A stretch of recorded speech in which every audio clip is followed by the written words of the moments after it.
Hello and a very warm welcome to the late breaking F1 podcast presented by Harry Eade, Sam Sage and me, Ben Hocking, on today's Sunday episode.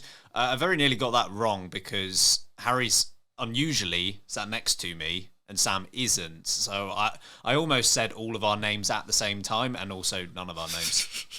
Barry Sage is back. Barry Sage is here. Barry Sage never goes away. Nope, he's a constant. He will never die. That's a story for another day. But we've got an exciting episode because whilst there's no F1 race this weekend, sad noises, we do have 2025 driver lineup predictions, and there are a lot of seats to predict. So I am hoping, and now I'm definitely saying this so it won't happen, but I'm hoping we're going to have some big differences in opinion here. As we said before recording, there are 13 options available that aren't guaranteed for 2025. So if all three of us have picked exactly the same options, if anything, maybe now is the time to go out and pick lottery numbers because the chances are very slim that we get this exactly the same. Precisely. Also coming up on today's episode, we've got order please and a little bit on the 2026 regulations, but the bulk of our episode today is going to be predicting this 2025 driver lineup. As Sam has already correctly identified, 7 drivers are locked in for next season, which leaves 13 seats available.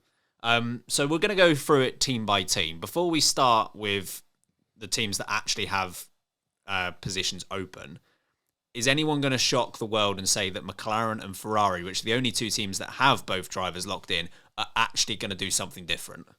Well, you won't believe this, but I'm not going to say anything silly. No, I don't think so. Good. No. Right, that's settled then. So Ferrari is definitely going to be Lewis Hamilton and Charles Leclerc. McLaren is going to be Lando Norris and Oscar Piastri, and that's going to be really funny when that's not true for some weird reason. Ferrari turn around and go, nah, Lewis, we didn't mean it really. Get back Psych. to Merc. It got been very good, actually. Carlos, stay. Carlos won race, Lewis not. Carlos stays his new name. Well, how many races has Carlos won? Carlos won? Carlos Sainz won in the past 2 years versus Lewis Hamilton. Ooh, that's a good point, that. And Carlos goes through to score his second. Carlos 2, Hamilton 0. Okay, so those two teams are sorted, but as we've identified, 8 other teams that have at least one opening, and many, 5 overall, that have 2 openings. So let's start with the championship leaders, the championship winner from last year, that being Red Bull. Of course, Max Verstappen is one of those drivers that is, quote-unquote, locked in, provided Helmut Marko doesn't go anywhere. But Sergio Perez is out of contract at the end of this season. So, Sam, kick us off. Who's driving for Red Bull next year? Yeah, the obvious one, Max Verstappen, I think he's staying. I know there are plenty of rumours and conversation points, especially around Toto Wolff, that believes that he can maybe lure Max Verstappen away, all the politics going on. Don't think it's going to happen. I think Max Verstappen is comfortably in that spot. Alongside him is kind of the big debate, and there are so many options and avenues that you could go down for the second Red Bull seat. Some of the options that I ran through and putting out my list are, of course, Carlos Sainz. So I said there's maybe a 7 or 8 out of 10 chance that he is a proper favourite for this seat. You've got the guys that are already in the Minardi, which is Ricciardo, Yuki Tsunoda, Lawson is an outside shout. Lando Norris has always been part of that group, but we've just agreed as a team that really McLaren is likely to stay exactly the same. And of course, Perez is already there and doing a pretty standard job at the moment. So what direction have I gone? I've kept it as boring as could be, and I've actually believed that Sergio Perez will still be in that seat. I think he'll get a 1-year extension, and the lineup will be exactly the same as what we see it is today. Good stuff. Should have clarified before we started, but this is very much a prediction of what we think at the moment is going to happen rather than what we think should happen. Two very different things. But I've actually agreed with you on Red Bull. So Max Verstappen, I'm with you. I still think it's a play by the Verstappens from the non-Christian Horner side of Red Bull, that Verstappen might be tempted away by Mercedes. I personally don't see it happening, so I think he carries on with the team. And I've also gone with Sergio Perez alongside. I still do think it's in his hands. I wouldn't be surprised if they went in a different direction, but like you, I'm going with that 1-year contract extension. I don't believe Red Bull will find themselves in a position again to make what I think was a mistake in giving Perez a multi-year deal. I think the Valtteri Bottas 1 year deal, sort of that type of deal is probably going to be best suited for Red Bull, for Perez going forward. But I think for the sake of, if it ain't broke, don't fix it too much. If Perez does enough this year, I think he'll stay around. Agreed. Harry? I think they're going to go for Carlos Sainz. Oh, okay. Here we go. Here we go. We've got Here a mix we up, baby. go. I agree with all your points about Perez, but I just think maybe they're looking for a bit of a change at Red Bull. And I'm not saying this is because Perez is doing a terrible job, because he's not, arguably. He's doing a fine job. As you said, Sam, a standard job, which I think is actually quite a fair way to describe it. It's standard. He's getting the standard. job. He's exactly as expected. Yeah, standard Perez. But I think maybe they're just going to look elsewhere. And Carlos Sainz being a free man, as he's going to be by the end of 2024, could be a nice option. It's a nice little fairy tale for him as well, given that he was in the Red Bull program and then it wasn't, and he left and then went to Renault and then went to McLaren. Now he's at Ferrari and ends up finally at Red Bull. Could be a nice little fairy tale ending. But yeah, I don't know. Just got I know this is not a lot to base it off, but when Christian Horner starts saying things like, when he starts looking, he's looking at. It was the same when we had this with Perez. You're like, oh. Christian Horner doesn't say things without there being some underlying reason for it. Exactly. So that just made me think maybe this is why. So yeah, I'm gonna mix it up. I'm gonna say it's Verstappen Sainz in 25. I think that is by far the most logical argument against keeping Sergio Perez. I've seen a lot of people, including the official F1 channel, go down a route where they put Ricciardo in that seat still, which I currently don't see there's any reason why they would choose to have Ricciardo alongside Verstappen. But Sainz, on form, guy can drive, already knows the Red Bull family. He's free, so there's no buyout clause there. Sergio Perez's contract does come to the end of this year. It feels very logical. I do think that is by far the most sensible route if they don't go for Perez again. Yeah, there's not many occasions where there is a free agent out there like Carlos Sainz, and it's very rare that the market is as open as it is right now. So if they don't take the opportunity this year, is that same opportunity going to be there next year for a driver of Sainz's caliber? That's a real question mark. So I wouldn't be surprised at all if they went down that path. Could you imagine if Sainz gets booted out of a Ferrari and technically ends up finding himself in an upgrade? That's basically what Perez did, right? Yeah, exactly. It's an audacious move, but it would be. I would argue that the upgrade that Perez got is not to the same standard of upgrade that Sainz is going to get. Perez had to wait for a relatively strong race-winning car. Sainz could walk into the most dominant era of a team ever just because he's unemployed. Also, very random point. What would that say to the likes of Pierre Gasly and Alex Albon, where the last two drivers that have left the Red Bull program on their own accord are Carlos Sainz and Daniel Ricciardo, and they've both just ended up going back there? We'll see you in a few years, Alex. Yeah, exactly. 2026 rolls around, it'll be there.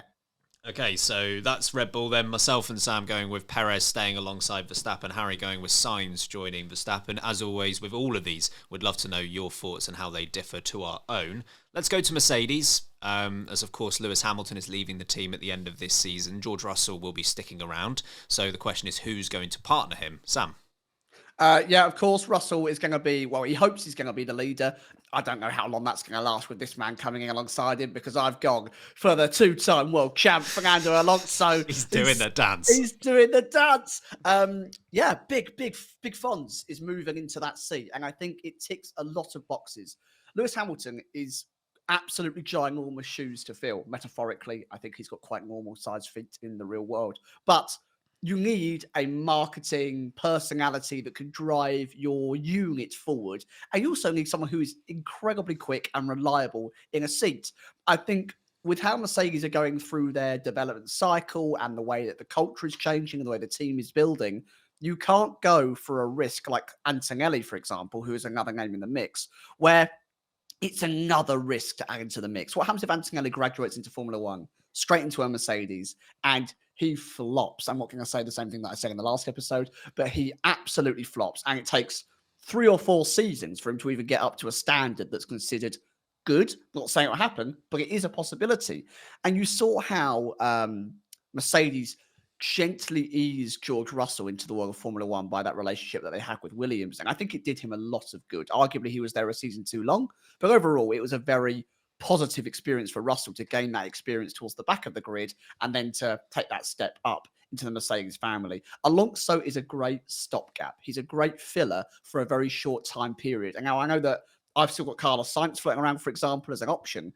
And the reason why I don't have Sainz in that seat is because I genuinely think he's too much of a long-term option to fill this seat. I think they want to make sure they get Antonelli in that seat within the next 2 or 3 seasons. I think they give Alonso a 2-year deal.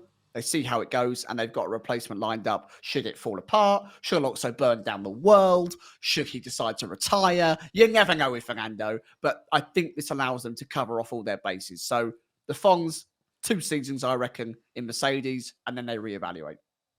What are you going for, Harry? I'm going for Antonelli. Oh, okay. All We've right. got whiskey today. I love it. I think Mercedes might struggle to convince Alonso to come over. It's a fair shout.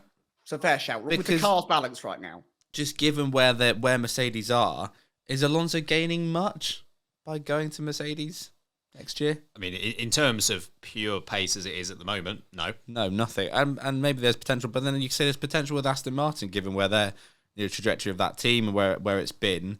They obviously got the Honda relationship coming in 26, but I think that's what they'll struggle to do. I think they might, which is unusual. It's normally Alonso who's knocking on everyone's door for a drive, but I just feel like they might struggle. And also, I agree with what you say with Russell. When putting him in the Williams for a few years, they did the same with Bottas. But this is when Mercedes were a dominant, or at least fighting for a championship team. I don't see them being that for the next couple of years anyway. So what's the harm in putting Antonelli in your car? He can learn that way instead.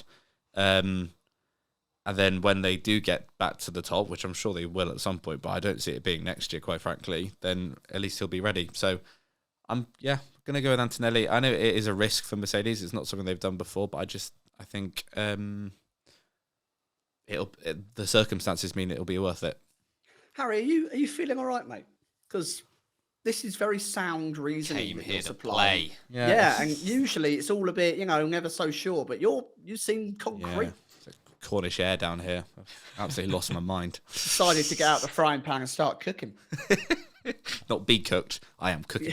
I'm here for it. I'm absolutely here for it. Chef Eid. Oh, man. I'm sticking with Sam at the moment. I'm also going with the Fonz alongside George Russell. Toto Wolff has identified 4 drivers at the moment as drivers that he would like to consider. Antonelli is one of them, so I don't think it's right to completely discard him. I just feel like they might get to crunch time and go, I can't do it. I feel like if the new power unit regulations were coming in say 2027, just 1 year later, I think it'd be more likely. The reason I'm a bit doubtful is if Merc get that right and they are ready in 2026, that's only 1 year of Antonelli having experience. Is that enough? I don't know. Maybe not. Let's just compare to say Oscar Piastri. Let's say McLaren were in a position to win right now. Is Piastri in the second year of his development there yet? I would argue no, and obviously he came in with far more experience and older than Antonelli, so that's the reason I'm a bit sceptical about that option. Toto Wolff still wants Verstappen as the number one priority for him. Again, don't think it's going to happen, in which case for me it does come down to Alonso and Sainz. And I went with Alonso for largely the same reasons you said, Sam. I think as well that, there is, you were saying Antonelli to Mercedes would be very different compared to what they've done before. They've never had a lineup since their return that hasn't had a world champion in it, let alone a race winner. Oof. They've Valid point. Schumacher, Hamilton. If they don't sign Fernando Alonso or let's say Max Verstappen, this would be the first year that they would ever have where there wasn't a world champion. As Sam said, a big boots to fill in Lewis Hamilton, and I feel like Alonso might be the only driver out there that's capable of doing that, more from a not just driving but from a character point of view as well. I've gone for Alonso. If you want to hear more about our Max Verstappen to Mercedes thoughts, we're going to be discussing it very soon on a Patreon episode. So make sure you check out the link in the description, subscribe. You get way more episodes, way more content, and power rankings after every single Grand Prix as well. I tell you what, I didn't realise we were doing the podcast with Carlos Sainz. I was Smooth operator. Yeah, smooth operator over there. I've learned from the best. Ben Hawkins been teaching me. Goodness me. He's a natural. Been plugging those in like an electrician. Okay, ruined it. Never mind. Every time. Okay, so Red Bull and Mercedes have been decided. Myself and Sam have gone relatively sensible. Harry's burning everything to the ground. It's not an insult. I love it. Let's go to a team that has 2 drivers. Aston Martin. That's 2 drivers, good. Sorry. Has 2 drivers that are out of contract. Continents have people. Oh, God. So Aston Martin, obviously, at the moment, have Lance Stroll and Fernando Alonso. Fernando Alonso is out of contract at the end of this year. Lance Stroll probably is as well. His contract situation is always a little bit weird. Double change, Sam. Is Stroll staying there? Obviously, we know based on your predictions, Alonso won't be. So what are you saying? Yeah, I was reading up on some rumors, some news stories when creating my list, and there are currently the rumors around Aramco being Saudi-backed, looking to buy out Lawrence Stroll's stake in Aston Martin. And that would, I would argue, shake things up for Aston Martin. Lance Stroll would no longer be a needed part of this as due to the ownership of Lawrence Stroll departing. So in theory, if that were to happen, 2 seats would definitely be available. But I am basing this list on probability and likeliness, not on what I want to happen or what I believe will happen, but what I think is just, how it's going to work at the moment. He's not going anywhere right now while these contracts are being sorted out. So I think Stroll stays. I think seat 1 stays with Stroll for now. For how long? I don't know. A time will have to come where he will have to be moved on, but I don't think that's right this second. In the second seat, the man's name that's being pushed around more than anything is Carlos Sainz, and this is where I think he's going. I think Carlos Sainz is snubbing the potential Audi rumors. I've already said that I don't think he gets into the Mercedes seat or the other Red Bull seat right now, and this feels like a good building block for him. He's not going to the back of the grid. He's not taking a risk on Audi being, terrible. They might come in and really struggle. Aston Martin are a known quantity. He can create that team around him. Lance Stroll is just, it's another cog in the machine that isn't really able to do much about it. And you've seen what Alonso's been able to do there. I think Carlos Sainz, with time on his side, would be able to turn that into a bit of an empire of his own.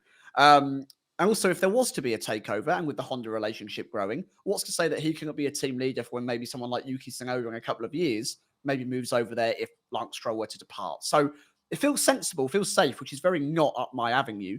But yeah, I'm going for a Stroll and Sainz pairing at Aston Martin. Now, in theory, Harry, you could go for an unchanged lineup. Are you? In the big game of stick and twist, Aston Martin are stickier than a stick insect. Oh, living in Stick City. Okay. Stick City. Yeah. B word. Yeah. I don't think it's going to change. I think Alonso could only be tempted to a Red Bull seat. I don't think Red Bull are going to have him. And Stroll, his dad runs the place, so he's not going anywhere, I don't think. Yeah, it's a big help in it. It is. I know there are other rumours about Aramco, but again, I'm not sure I see that happening. Or if it does, it won't be next year. So as long as Lawrence owns it, I don't think Lance is going to go in it. I really enjoy every time we get to a new season, they're like Aston Martin, or even when they were Racing Point, it's like before the season, looking forward to it. Oh, and by the way, Lance Stroll signed for another year. Like, we know. Forgot to let you know. Yeah. Cheers, guys. You're never leaving. Yeah. So anyway, very short and sweet, but yeah, I don't think it's going to change. Yeah, I can understand that. I think with Lance Stroll's seat, I always go back to the decision they had between Vettel and Perez. I was convinced at the time that Lawrence Stroll was going to pull the plug and put Perez alongside Vettel, and he didn't. And that has scarred me for any Aston Martin predictions forever now, because I will not believe until it happens that Lance Stroll will leave that team. Because for me, that was such a no-brainer that they didn't go through on, to the point where even now you could say, all Spanish lineup, Sainz and Alonso, that could be very, very strong. Don't see it happening because I just don't think Lance Stroll is going to be leaving that team. So he is, I think he'll stay. And I promise I'm not copying Sam, but I've also got Carlos Sainz in the other seat. I think if Fernando Alonso were to leave, essentially because my Perez prediction to Red Bull, I think the situation is whoever is alongside Lance Stroll will be the loser or the winner of Sainz versus Alonso. Like, if Alonso wants to go to Mercedes, I think Sainz will go into Aston Martin.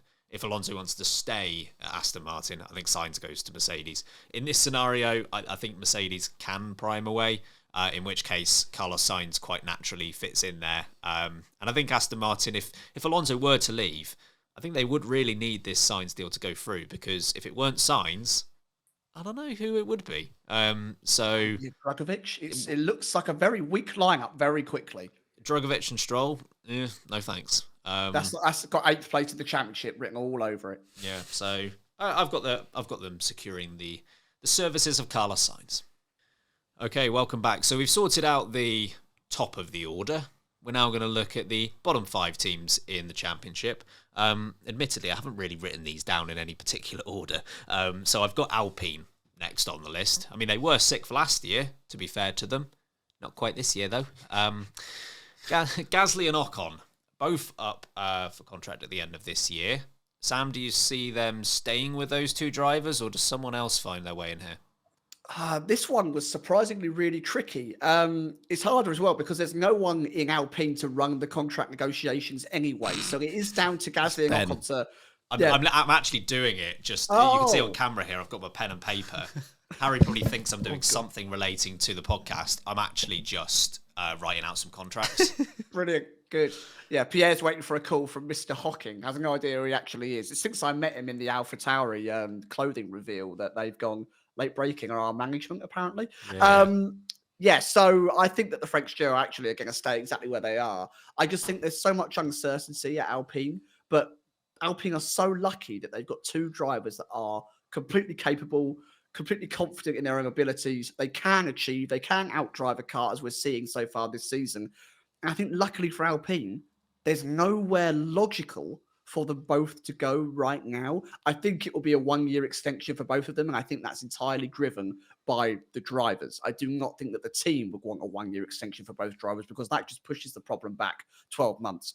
If I'm honest, I think either Ocon or Gasly will be looking at this Audi deal that's coming in, and one of them will go, seats up the table, not looking promising.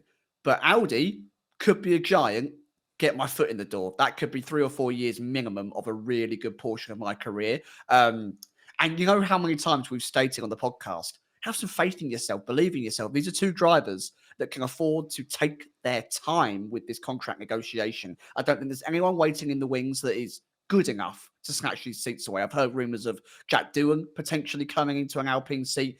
Don't agree with it. I don't think it's going to happen. Whilst I think he's a guy with great abilities, I do not think he's F1 capable. Not over these 2 anyway. And so they've got the entire chance to make the decision themselves. And so, yeah, 1-year extension for both. It will stay as it is. And then we'll have to have this whole conversation this time next year all over again. Yeah, I very nearly put Gasly in Sauber/Audi because I think there is an opportunity for one of these 2 drivers to be the spearhead of that, even if the results aren't going to be there straight away. If it's not going to be Carlos Sainz going to that team, then in theory it does open up a lead driver role maybe for one of these 2. In the end, the way I've worked things out hasn't quite gone that way, in which case I have said they will both stay at the team. Like you say, I mean, there's not, outside of that Audi prospect, there's not too many directions that they could go, both of these drivers. I think they are, at the moment, a better lineup than the team deserves based on where the car is at. I wouldn't be surprised if they do get Jack Doohan. I think if either of them goes, I think they would go with Jack Doohan as a rookie driver, who I think has done fine in junior Formula. I wouldn't be completely against him getting a seat in F1. At the same time, I don't think his record means that it's a crime that he hasn't got one. So I've stuck with the same 2 drivers. Harry? Yeah, same. For the points you raised, Sam, the Alpine, the problems do not lie with their driver lineup. And for the 2 drivers, where else do they go? I know you mentioned Sauber's probably the only only other prospect, and that's more from a long-term point of view. That's not for next year. So they're in a bit of a stuck between a rock and a hard place. They can't really go anywhere, and Alpine. Why would Alpine get rid of them? It's a good lineup. Ocon and Gasly. Why would you get rid of that? So I think they're staying. Sadly, for them. They're just preying on 2026. Like, please give us a power unit that goes quicker than 50 miles an hour. Please. Okay, so no change at Alpine then. Other than maybe we'll get some more staff members in. I'm trying my best, I promise, but it takes a long time to go through Indeed and LinkedIn when you've got everything else to do. I'll give Keith a call for you, mate, from where I used to live. He's a handy man. He'll be up for something. Thanks, Sam. Appreciate that. That's all right. Do anything for the team. Let's go to Williams next. So Alex Albon is in a deal through the end of 2025, so that should be no question marks over that seat. But Logan Sargent doesn't have a contract for next year. Sam, what direction are Williams going in?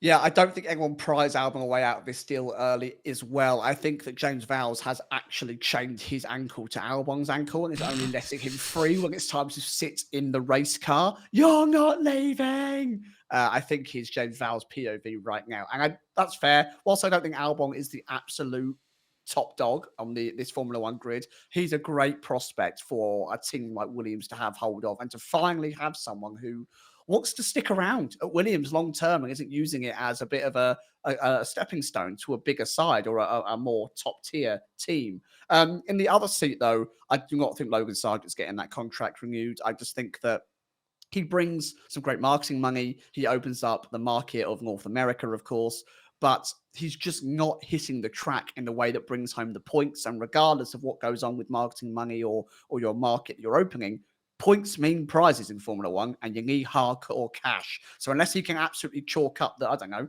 let's say 15 million that they might lose out on if he gets the wrong position because he hasn't scored any points. Maybe he can. I'm not that wealthy. Don't know.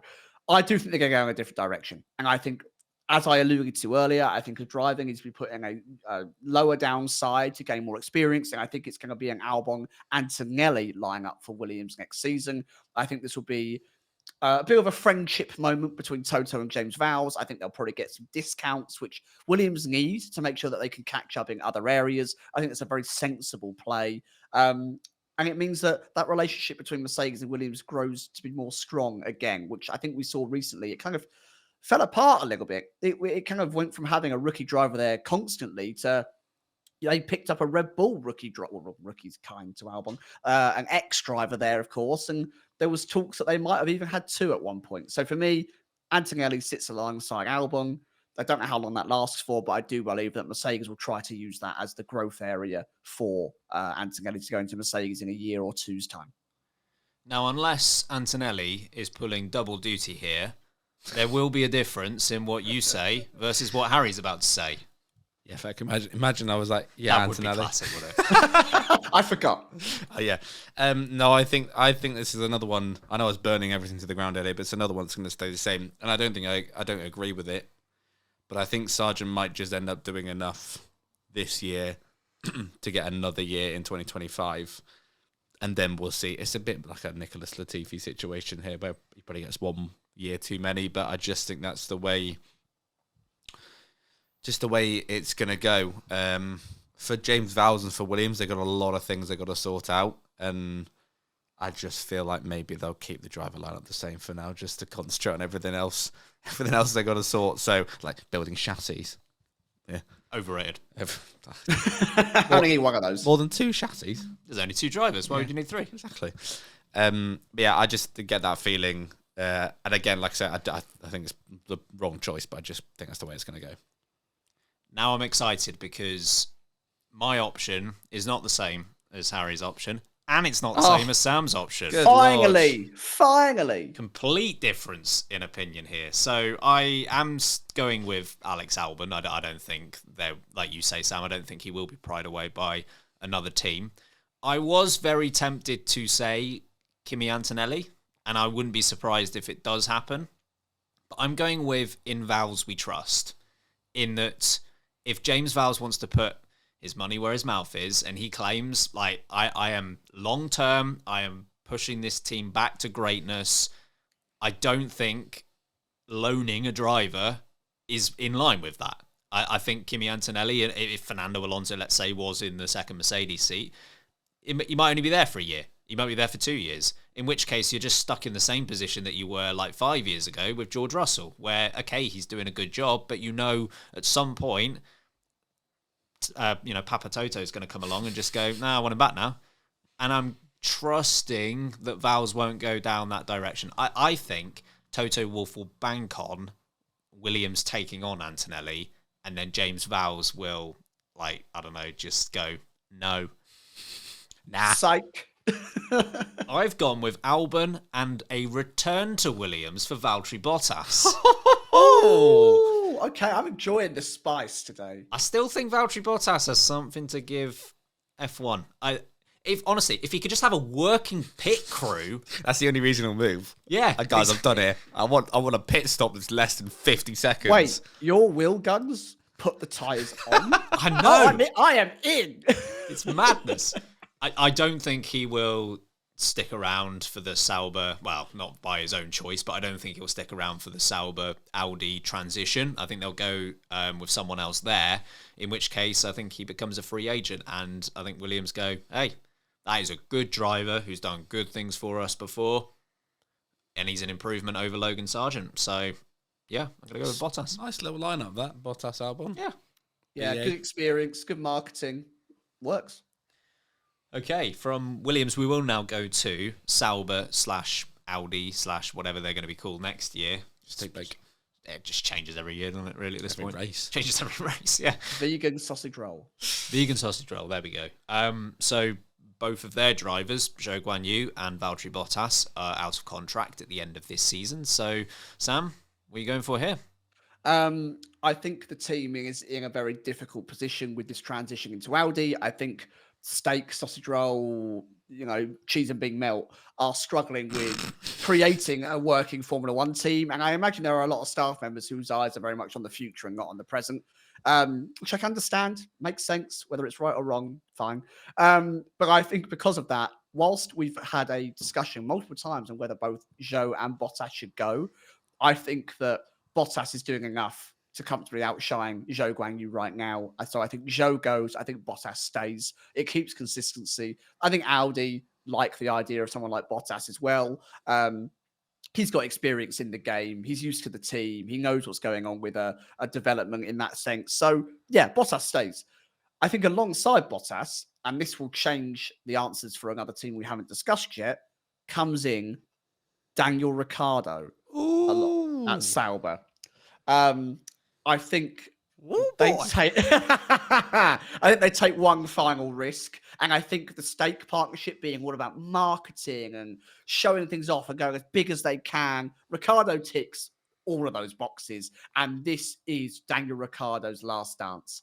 I think he gets this one last try, and if he impresses enough that Audi go, sure, then maybe he might be around for a couple more years, but Ricciardo's on thin ice at the moment. He's not impressed coming back to Minardi. He's not impressed where he was previously at McLaren. And he didn't do a fantastic job even when he was at Renault, apart from the last few bits that he had where he then decided to leave a place that he was doing very well at, very confusingly. So I think this is his last chance. And I think he will want to succeed.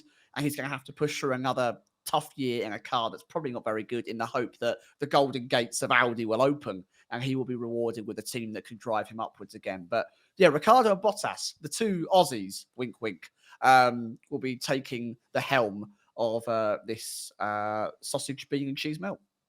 Good stuff. Well, you know that I've got Valtteri Bottas moving away to Williams in my predictions, and I don't think they keep Zhou Guanyu, so I'm going for a double, change. You need to get that jingle worked on. Yep. So I think they want two things from their driver lineup. I think they would like a German driver racing for them, and I think they would like their driver of the future sorted. And I don't know where this is going. And I don't think they've got either of them sorted. I toyed with the idea of popping Sebastian Vettel. this is a discussion for another day. I think he comes back at some point. He's got a little itch, hasn't he? A little itch he's scratching with that Porsche hypercar test. I don't think it's here, but I think he's coming back at some point. Anyway, so naturally, the other German driver who is currently in Formula One, Nico Hülkenberg, I think he goes to the team. And then alongside him, I think at long last, Théo Pourchaire does get an opportunity in F1. Great junior record. It's never going to happen. They're never going to give him a No, true. They're just been banging that drum since before drums were invented. He's still part of the Sauber Driver Academy, Formula 2 champion. I think he's done what is necessary, and that if they want a driver to take them into the next 5-10 years, that Pourchaire could be that guy. So I've gone with a double change, Hülkenberg and Pourchaire. Double change. Hulkenberg was the one that I had this spot of Ricardo or Hulk open for a long time, and that I just happened to tip the other way. But I think Hulk is a very sensible. Didn't they try and sign him last year? Wasn't there conversations between the two of them that he might have ended up going to Sauber and then obviously didn't? So I think it's very plausible, very realistic. So yeah, I almost went with, Nico Rosberg and Sebastian Vettel, double German world champion lineup. But could you imagine? I'm here for it. That'd be spicy. So that's 4 different drivers the two of us have put in those seats. Who are you going with? They're keeping Valtteri Bottas. As long as he finds his form. No, I'm joking. He's been okay this year. Bottas is back, baby. But in the second seat is a driver I've not mentioned on my list yet, who currently in my world is out of a seat. Sergio Perez. Oh, okay. All right. Back to where it all started. Yeah, that's a good point. Because if he is, as I think he's going to be, out of a seat at Red Bull, this is a nice little retirement plan. Go to Sauber, which will become Audi. You might have some success there, and then swan off onto the sunset with your tequila in hand and sombrero on. No, I'm joking. It's a lot of stereotypes going on. But no, I think for both parties, I mean, for Sauber at the moment, but Audi, it's I think a sensible move. That's a solid. I'm not saying that this is the lineup Audi will have. I don't think Bottas ends up at Audi. Spoiler alert. But Perez and another driver, probably a German one, as you say, could be it. Perez and Hülkenberg get the 2014 Force India duo back together. I was about to say, we have collectively put together like the 2014 All-Star underrateds. Like Perez, Bottas, Ricardo, Hülkenberg. Like that is 2015 non-race winners assemble. But yeah, so for next year, I think Perez could take up that second seat, and that's a Bottas-Perez lineup. It's all right. Sauber have got the best driver lineup on the grid in our world, depending on what year it is. Yeah. Say, if you were to pick those names out of a hat, any of those, you go, oh yeah, I'm all right with that. Yeah. Just 2 teams left then. We'll go to Minardi. So Yuki Tsunoda, currently there, out of contract. We know Daniel Ricciardo won't be racing there according to Sam. So what are you going for? I think Liam Lawson has already basically been promised a seat. So unless promises mean nothing in the words of Helmut Marko, and hey, I'm not going to put it past him. Maybe they do. But I think Liam Lawson's there. And you know what? He should be called Liam Awesome because he was awesome in his, 4 race stint. He was so good in that stint that he had last season. And he really showed me that whilst his junior record was very solid, he wasn't kind of the shining candidate for a Formula One drive. But I think he proved that maybe he's one of those that could drive a Formula One car better than he drove a Formula 2 car. He was great. So I think Lawson's in that seat. Alongside, I just don't think they've got an option ready to go. So I think Tsunoda stays. I think they keep him for a year, literally 1 year. They roll it on for another deal. And I feel a bit sorry for Tsunoda because he's in this world where it's a bit of limbo. It's kind of what Gasly was before, where Gasly ended up just being there year after year with no premise of a step up to Red Bull, but he's good enough that he doesn't get evicted from the Formula One grid altogether. And a team like Aston Martin with the Honda relationship seems like a really ideal place for him to go, but Sainz and Alonso are better and more desired, and Lance Stroll isn't leaving. So he's kind of struggling to fit into anywhere comfortably, but I think they keep him for 1 more year. So a Lawson, Tsunoda, Minardi lineup for me next year. Harry? I'm going Tsunoda as well, and I'm going for Lawson. So I'm agreeing with Sam. I just don't think Ricciardo is going to do enough this year, as much as it pains me to say. And Tsunoda apparently is now a GOAT up in 2024. Goat Tsunoda, yeah. Goat Noda. No. But yeah, he's having a stellar year so far. I know we're only 3 races in, but I don't know, you just kind of see the way it's going already, and you think, oh, okay, this might be it for Ricciardo. So, yeah, we're going for a Tsunoda Lawson lineup. Like you say, Sam, for Tsunoda, yeah, so what, another year at Minardi, AlphaTauri, Toro Rosso, but where else is he going to go anyway? So, yeah, Tsunoda, Lawson. Before I say what I think will happen, Daniel Ricciardo, please don't make me look like an idiot for picking you in teammate wars, because at the moment that's what you're doing. Yeah, same, Daniel. You are making us collectively look bad, which, trust me, is fairly easy to do, but stop it. Did we all go for Ricciardo? I think we did. We all went for exactly the same thing other than Alpine. Oh, God. And people said at the time as well, like, you're overrating Daniel Ricciardo, like, you're going to look stupid at the end of the year, and they're right at the moment. And that was just our mums. Yeah. He got me worried. Boy, he'd be worried. I've actually gone the same as both of you here. Tsunoda and Lawson.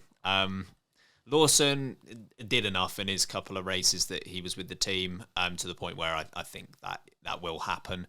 Tsunoda, from his perspective, he's in a good spot. It's funny how quickly things change in F1, because he was not necessarily on the chopping block a year or so ago, but his position was far more vulnerable than what it is now.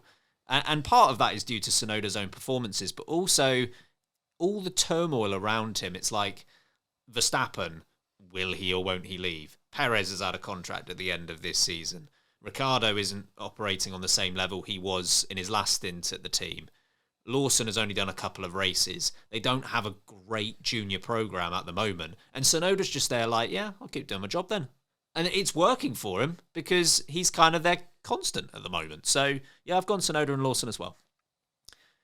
And to round out, we've got Haas. So, Nico Hülkenberg and Kevin Magnussen, at least in the seats at the moment. Sam, any change there? Yeah, we have got some slight change. I've already mentioned how I was so close to placing Hülkenberg in the Sauber seat. And I actually think that will happen in a year's time. I think he's going to have a 1-year deal to extend at Haas. I think it's Kevin Magnussen that will have to step aside. And I think it's a bit harsh on K-Mag. But out of the two, Hulk's just more consistent in delivering those results. He's just getting the job done more often than not. And I do agree with the conversation we had a little while ago that if K-Mag and Hulk keep proving to be a consistent and strong team together that work together nicely and do bring home results, it is a big argument in favour of this duo remaining. But I think the deal with Ferrari to put Ollie Behrman in place can be financially a little bit too tempting for a team like Haas that could deal with some cost cutting elsewhere in terms of buying an engine, for example, or buying certain parts. If Freddie Vass goes, you take Behrman, and we do a 50% price deal on everything else, you go, that's good development money. You know, that could buy us X, Y, and Z. Half and they're off. They're getting half off everything. It's not bad. Woohoo! Big Ferrari blowout. And I do think that is partly what goes on with these contracts of putting kind of a rookie on loan at these teams. So, yeah, I think it's going to be a Hulk Behrman lineup. But what I think is the problem here for Haas is that is so temporary. That does not give them any long-term security. And that is the case for Haas. We've seen that time and time again where they've switched and swapped and been all over the place of what they're doing. And I think this continues. I think Hulk will probably end up leaving within a year or so, probably for Audi. And I think Behrman, if all goes to plan, will take over Lewis Hamilton's seat at Ferrari within a couple of years. So it's worrying times, considering that Haas, weirdly, are on the move up. Harry? I'm going for Hülkenberg and Behrman. Haas, listen up. You can have one experienced driver and one rookie. No. Can't happen. It's allowed. Behrman and Porsche. Hülkenberg and Trulli. Just one or the other. Bring back the Trulli. Can you imagine Jarno Trulli coming back? Good lord. Choo-choo. God, what is Jarno Trulli doing these days? Just to win Monaco. That's all he comes back for. He just leaves, walks straight off the track into his car and goes. Swims away. Into the sunset. So long. Oh, good. Yeah, Hülkenberg and Behrman, I think out of the two, Hulkenberg, Magnussen, I think Hulkenberg will still have the better year. Magnussen appears to be a bit more on top of it than he was last year, but, you know, it's his second time. This is his third comeback to F1, Magnussen. Maybe he'll just sit out 2025 so he can come back in 2026. Yeah, I'm back. Don't call it a comeback, but do, because it's all I do in my life. So I just think they'll go for Hulkenberg over Magnussen, and Behrman, as you said, I think has done enough and will do enough this year to secure a seat for next year. And obviously that Ferrari relationship you mentioned already, Sam, helps that cause. So I don't think it's a bad lineup at all. Yeah, I think Behrman will be in that seat, and then Haas will be left with a difficult decision as to whether they go with Hulkenberg or Magnussen. In my scenario, Sauber come along and say, hey, you don't have to make that decision. We'll take Hulkenberg, in which case I think Haas just stick with Magnussen. I think if the choice is between the two of them, they will go for Hulkenberg, but just the way that's gone in mind, where Hulkenberg's gone elsewhere, Magnussen's kind of happy with that, and he'll just slot himself into the other seat. So...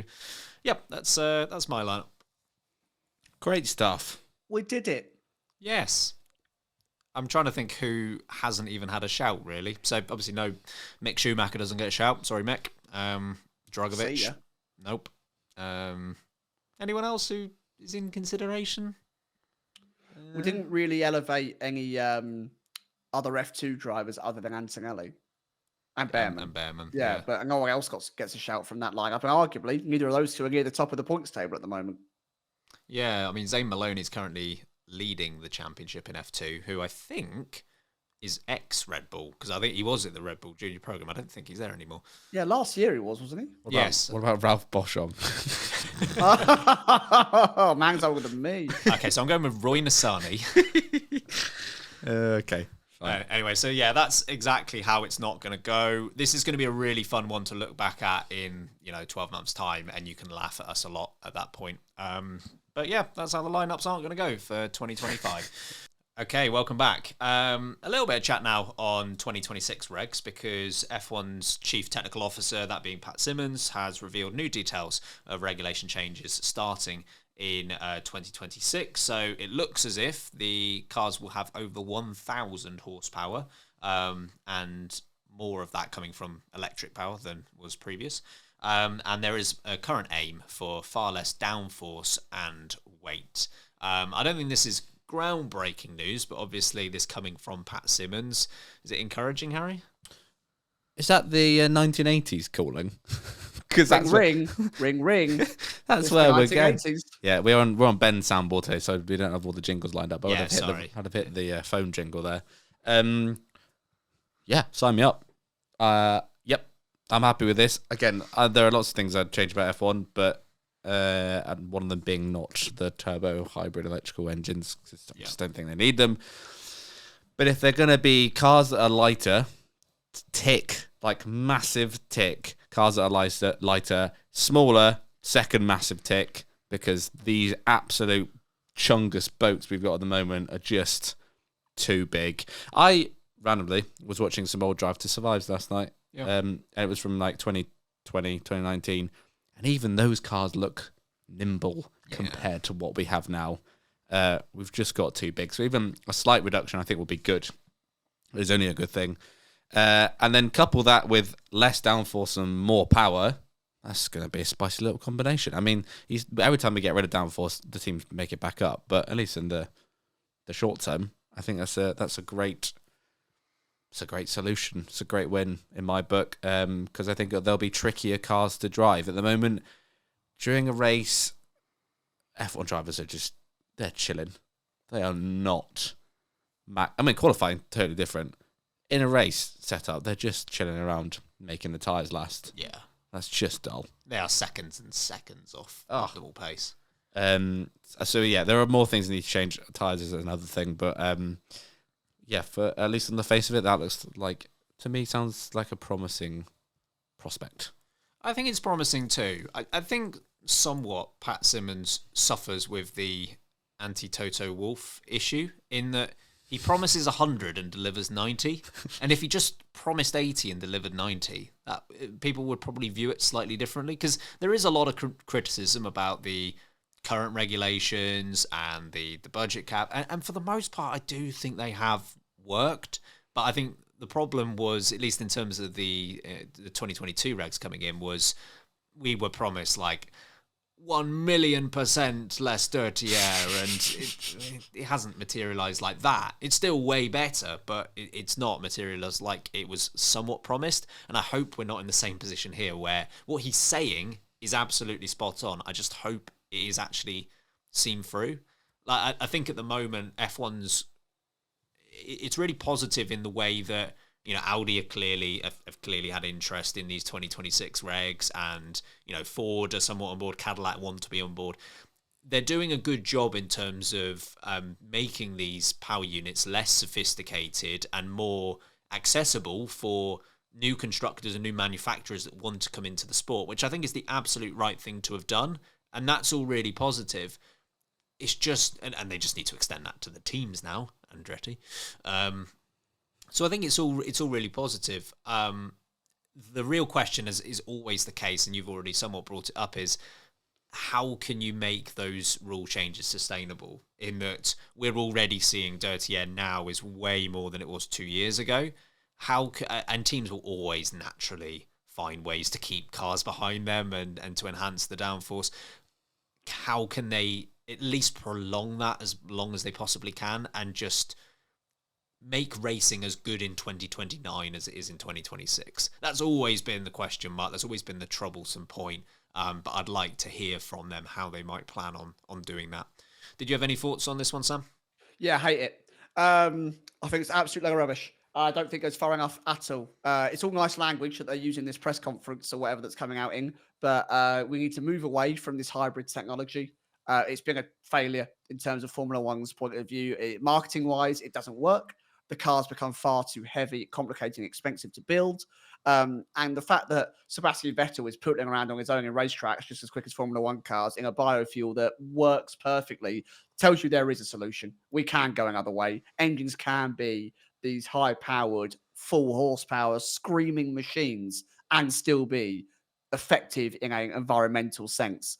I don't know why we're not exploring it, and I think it is entirely viable. The fact also that, you know, your general car market is struggling with the electric market in a sense tells me that long term, is electric power battery cars going to be a sustainable format? Lithium is struggling to be mined across the world. I know this is getting a bit political, but you have to look at this long term. I feel like, yes, we're catering for a current audience, but are we being pioneers in this fuel and engine makeup that is going to last for the next 50 to 100 years?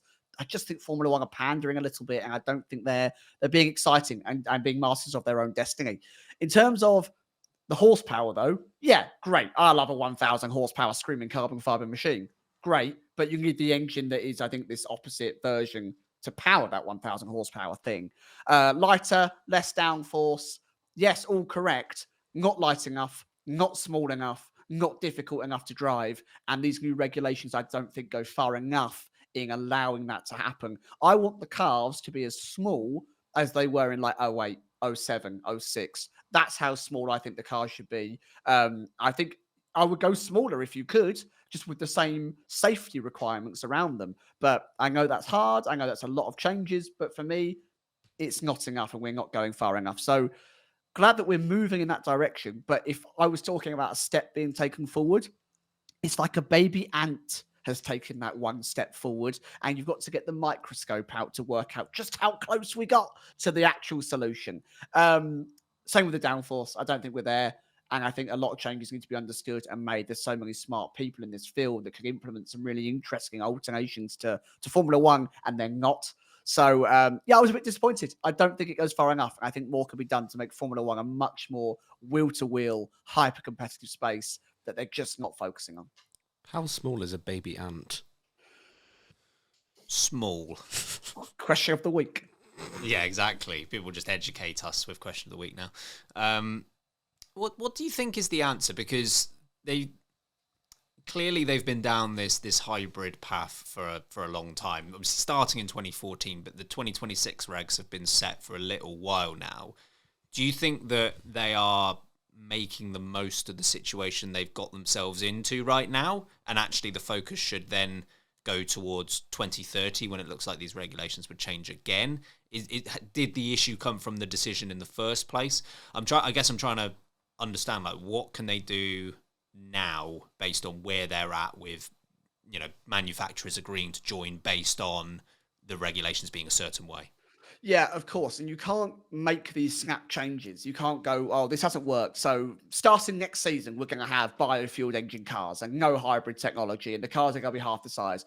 In many other sports that don't have this many moving parts, you can make those changes where you go from next season, this whole system's going to be in place. Like football put VAR in place over a season. I'm not saying it's been successful, but that's an example of a rule change coming in over time. Stop VAR chat. God. Oh, God. We're not doing that on this podcast. But my point is, because of the technical implications of Formula One, because it is a tech-led sport, because manufacturers such as Mercedes, Audi, you see the likes of Cadillac wanting to join. Other teams like Aston Martin and McLaren, of course, make road cars. This technology is invested in heavily. Hundreds of millions of dollars get put into this technology. It can't be oh, by the way, that 400 million in the background that you put into marketing and into the development of your road cars that pair with a Formula One car. You can't just snap your fingers and go, stop that now. We're going to do this instead. It does not work like that. So I think they made a bad decision at the start of this whole system. I think they followed the global market in creating more electric hybrid power with battery-led cars. And fine, you can't predict 15 years into the future. You have to be a really, really smart person or have the almanac from Back to the Future to understand how that's going to work. And we don't have those things. So, yeah, okay, they made a mistake. And I do think that they're trying to cover up a little bit of how much of a failure this has been. Formula One has been overall as a sport fun, sure. But if you gave the results to a neutral and you looked at the total dominance, you still looked at the gaps that we're seeing from the back of the field to the front of the field, you look at the money spent by every single team, there are still some glaring competitive holes in our sport. And I do think that some more radical changes need to be made to alter that and allow change to happen on the grid. And hopefully those changes will be succinct with what actual automotive makers are wanting to do with their vehicles on the road as well, because that is a key part of having teams like Mercedes, Ferrari, whatever, join the sport. They need to be able to see the benefit in their road cars, in their marketing, not just on a racetrack. I know you have, as you've already stated, not a fan of the hybrid power units as they are right now. Boo, quote unquote, Harry Eid. Get that out of the papers. What do you think? Yeah, they've boxed themselves into a corner a little bit because, like you, I'm with Sam in that what Pat Simmons is saying isn't enough, isn't perfect. I think for where they are now, they've got to do the best of what is a bad situation. That seems quite extreme, but they've got to work with what they've got. But yes, in an ideal world, I'm in total agreement with Sam. Let's go. Formula One is an entertainment sport. I know it should be pioneering in terms of technology, but the sustainable fuels and things like that means it would be, and that's a more feasible way forward for the world of automotive anyway, I think, than electrical power. So, let's please start working on this now so we can bring it in, because I would be with you, Sam. I'd bring it in now for the next regulations, but it's not a feasible thing. And as you say, other teams have signed up on the basis of what we've got or what we're going to have in 2026. But yeah, let's start working on this now, please. Call up Sebastian. Hello, Seb. All right, Seb, what are you doing? Nothing? Racing for Audi. Apart from racing for Audi. Yeah, what are you doing? Do you want to help us bring back loud engines? Yeah, okay, fine. Yeah, cool. I'm with you on that. It's F1 has to be at the absolute forefront of these conversations and have to be on the pulse. Like, not on the pulse, they need to be before the pulse, because they are making decisions years and years into the future. So, if these regulations were starting to form a few years ago, you need to have 2029 in mind, right? Because what's relevant, we're talking about hybrid power and we're debating and questioning, is it relevant now? We're going to be using these in 5 years' time. In theory, that's only going to become less relevant by the day. So I'm with you. I think they probably made I think they made an error at the direction they went with this, and it's difficult to get it back, just with the way that F1's development cycles go. It's why it's so important for them to be on it. I think what frustrates me the most about this is it twofold. If Formula One could prove that they could run an entire season, every single Grand Prix on a sustainable fuel base, that's a big tick for any manufacturer. It can be done, right? These cars are way more demanding than your standard road car. My Mini Cooper outside, in theory, should last for 10, 15 years before it needs to be scrapped. The Formula One car does a season. In theory, it's completely achievable. On the other side, you have already got a racing class that is trying to race entirely on electric power. Formula E. Has it been a roaring success? No. A lot of people are already saying that actually it's past its peak of relativity because the battery power isn't needed anymore. And when we are going through a case that the reason we moved away from petrol or diesel is due to, one, the pollution that it causes, and two, the fact that you're having to dig up a raw resource which is running out, it's finite. That's what's happening with the materials to create these hybrid engines. The lithium that's a key source for making a battery-powered engine will also run out. So if Formula One decided to make the decision to be the pioneering force on a completely renewable system that runs entirely off of a biofuel, which has proved to be plausible, they really would be paving the way for manufacturers to come in and go, this was like a great place to experiment with it. We should put $140 million every year into Formula One, build a race team, get some marketing out of it. Also, we get to refine this biofuel and an engine that works. There's a lot of benefits. I do think they've missed the boat on being the first there. Hopefully, they see sense and we can see some changes. Okay, everyone, welcome back. We've got F1 order, please, coming up now. Top right, if you can, Harry. Whether it's a can of Coca-Cola or a lump of cheese, or we're ordering drivers by the size of their knees, this game is full of facts, just you wait and see. This is Formula One. Order, please. Okay, F1 order, please. So there are 6 questions, and there are 4 answers within each question. All the guys have to do, very simply, is order them correctly based on a certain category. If they get it right, they get a point. And they get to hear John Burko telling them that they've got the order right. There's a treat in store for you folks. Good Lord. You've got to get one right. We've got to get one right just for one. this. We just have to get one right.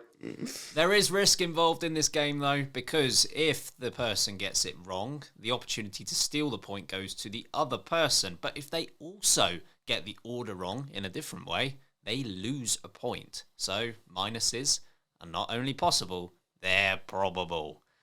So, Harry, which number do you want on this pad here? Yeah, number 1. I like to clarify, folks. I know I'm sat next to Ben, but we all know his handwriting's that terrible that I couldn't even try and look at the answers. Point. Yeah, but I'll go for number 1, please. Honestly, the answer could be anything in the world. Okay, so I'll go first. Rabbits, second, square, third, brown, and fourth, money. Literally. And you could go, correct. You've read it off the page. Yeah. Yep. Okay, so number 1. Yes. 4 drivers. I want you to order them based on how many wins they had in 2010. Oof. Okay. So you've got Mark Webber, Yep. Fernando Alonso, Lewis Hamilton, and Jenson Button. They all have the same. I don't know. Yeah, that's it. That's the order. It's not a trick question. From most to least? Most to least, yeah. The most, I'll go for Fernando Alonso. Yep. Then Mark Webber. Yep. Then Hamilton, Button. So Alonso, Webber, Hamilton, Button. Yeah. Come on, please. Hit that button. Thank God, Get the volume right. folks. Get the volume right, please.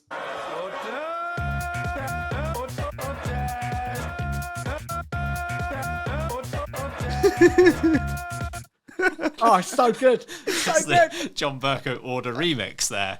But yes, you're absolutely spot on. Fernando Alonso won 5 times. Mark Webber won 4 times. Hamilton won 3 times. Button won twice. I couldn't think. I knew Button only had 2. Hamilton's 3. Yeah. Canada. Spa. Yeah, I don't know the last one. Where's the third one?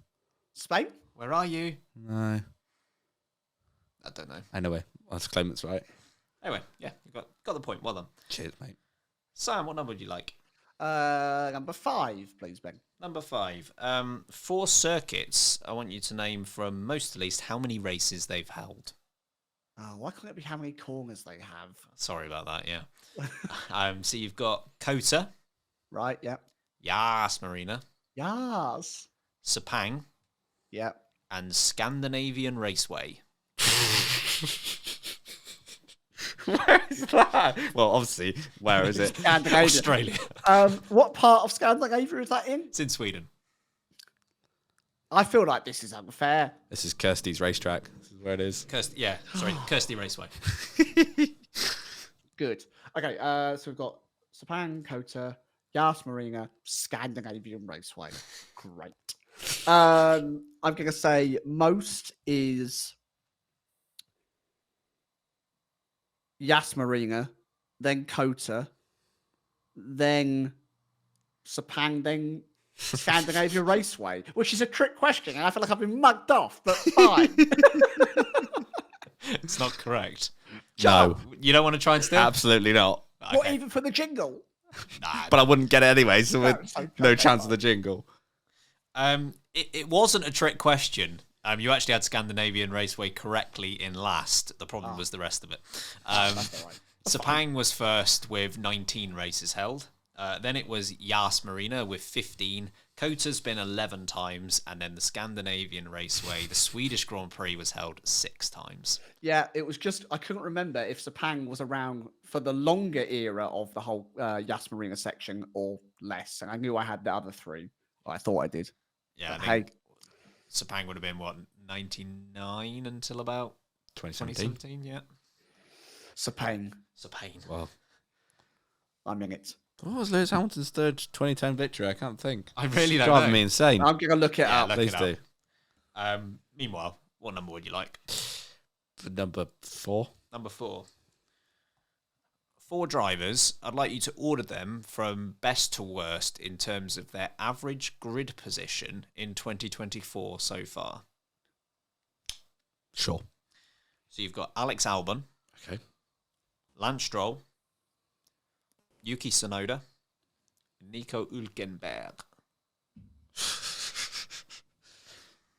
So first Sonoda, then Hülkenberg. Who was the other one? Albon and who? Stroll. Stroll. Oh. Then Stroll, then Albon. It's not correct. Sam, would you like to try and steal? Turkey was the other one. Ah, Sorry, I was too busy looking that up and I did not pay any attention. That's So all right. average finishing position for 2024 I'm so sorry, far. average Quali. grid position, Quali. Oh, starting position. Yeah. Okay, I'm going to write them down because I am so bad at this. Okay, so we had what? Sonoda. Yeah, Tsunoda, Stroll, Albon, Hulkenberg. Yeah, I'll try and steal All right. just because I want to hear the jingle, but I won't get it right. But Come on. That's fair. you know me. I'm a minuses kind of guy. Okay, so average starting position. Stroll's got into Q3 every time. So I'm going to say Stroll, Sonoda, Hulkenberg, Albon. We got minuses, boy. Ah, well. I thought about to say play the jingle. I'm Damn it. afraid No, not. he never says play the jingle when it's Auger, please, and I take one.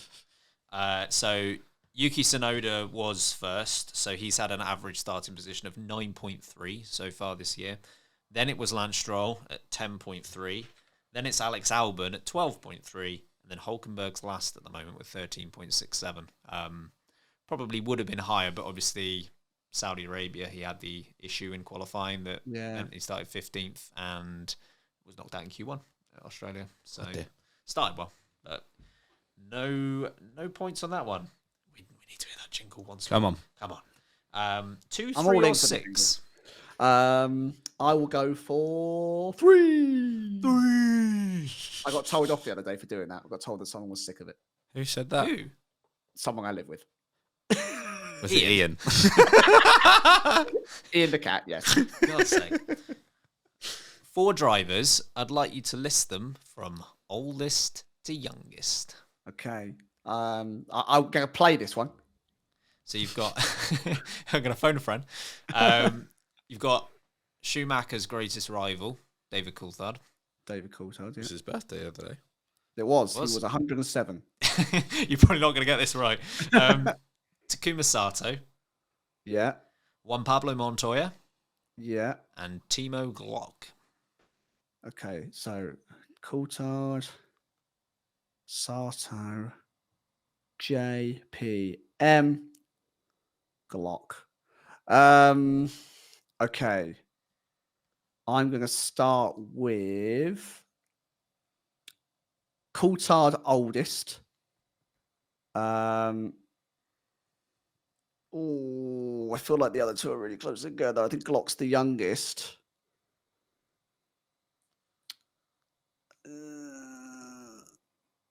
I'm gonna say right. Coulthard, Montoya, Sato, Glock. Just because Montoya's really got grey hair. You've just gone with the 4 drivers in terms of how grey they are. Yes, that's the order I've done things in. Is it right? It's good logic, yeah. Hey!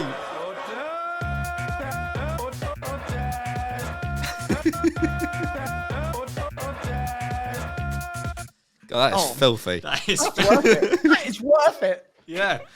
Sam is back to 0 points. David Coulthard was born, as you say, recently his birthday, 27th of March 1971. Then it was Montoya, 20th of September 1975. Sato, 28th of January 1977. And then Timo Glock is the youngest, 18th of March 1982. Ireland's best racer, that. Ireland's? Yeah, Tim O'Glock.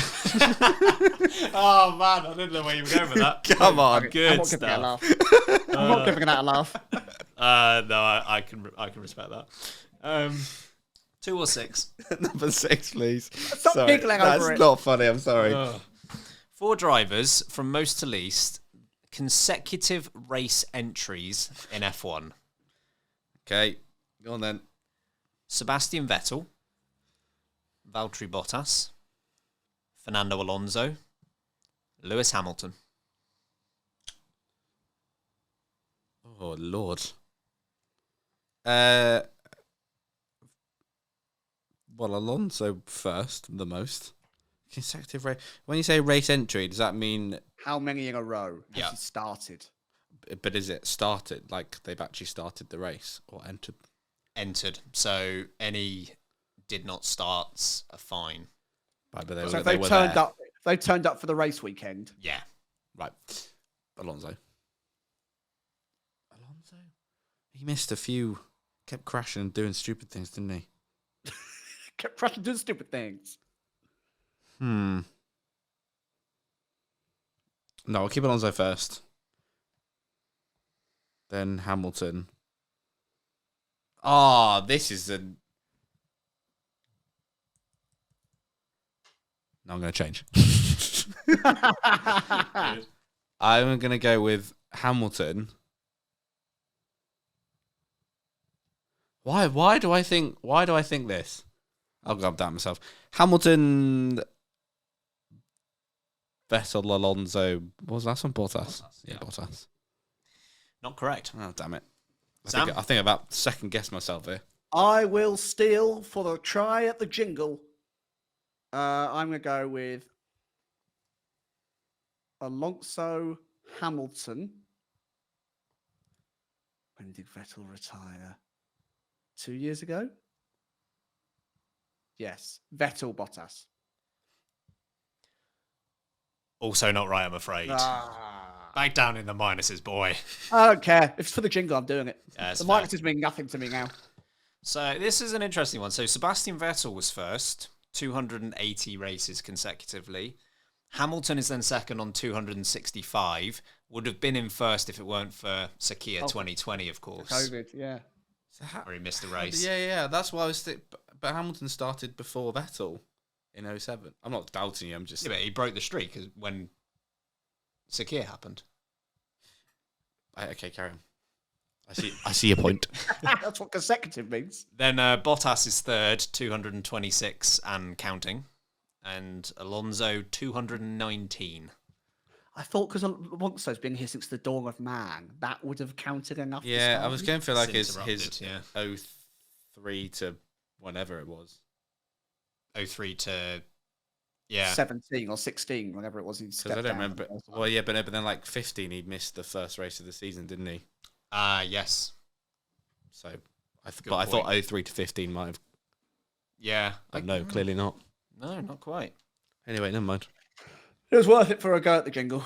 Yeah, that's fair enough. That just leaves number 2. Famously said like that. 4 teams. Yeah. Very simple. Constructors, drivers' titles. So, drivers' titles won by constructors, if that makes Oh, sense. that's okay. Yes. From it's most, at least. confusing. Yeah, I get it. Okay. Merck, Williams, Ferrari, McLaren. Merck, Williams, Ferrari, McLaren. I always have to write them down because my brain is so bad. Merck, Williams, Ferrari, McLaren. Okay. Most to least, I'm going to say Ferrari most. I'm then going to say McLaren second, Merck third, Williams fourth. He's back out of the minuses again.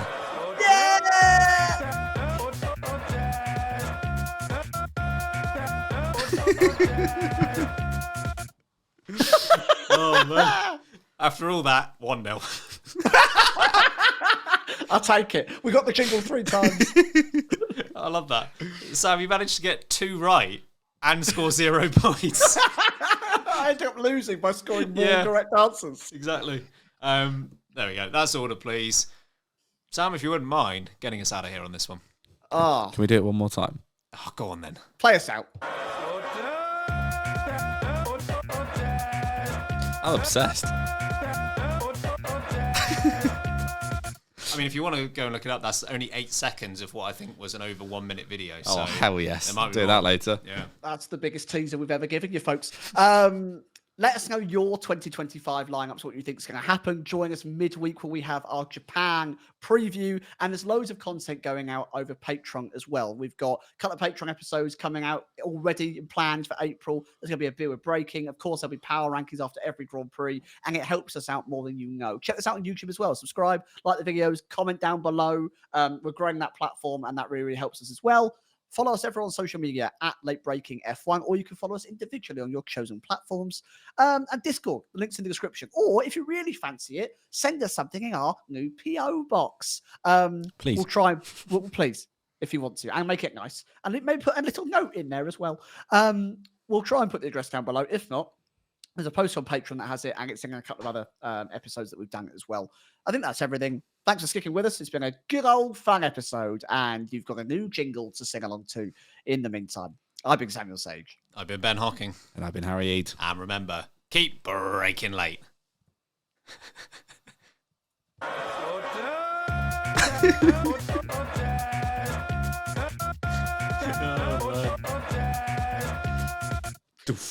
See you later, guys.